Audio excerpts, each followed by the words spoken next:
Nicola Sturgeon said contingency plans for Britain's departure from the EU with no deal were genuinely astonishing. In a speech in the US, Scotland's First Minister warned of food shortages and stockpiling of medicine amid a real and growing risk of a no-deal scenario. Giving a speech at Georgetown University, Washington, she called for a second referendum on EU membership. She also stated her case for a further vote on Scottish independence.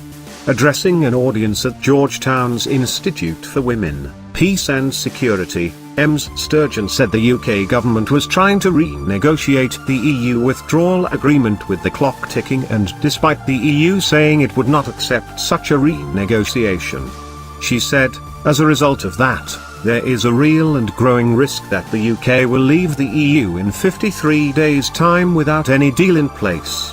And that would be hugely damaging, far more so, dare I say it, than the government shutdown you've just had here in the United States.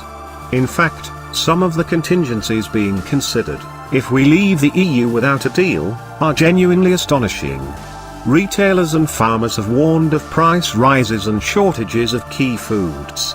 Motorways and airfields in the south of England are being considered for use as lorry parks. UK government ministers quite seriously are claiming to be buying fridges in order to stockpile essential medicines.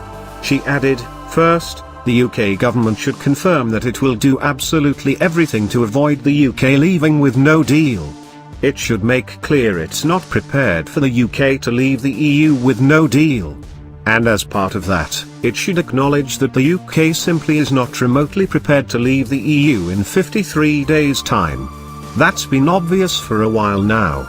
So the UK government should ask the EU to agree to put back the planned date for Brexit. The request for an extension of course must be accompanied by an achievable plan. She suggested that the UK government could think again on plans to leave the single market and customs union, but added that a better option is to hold a further referendum on EU membership.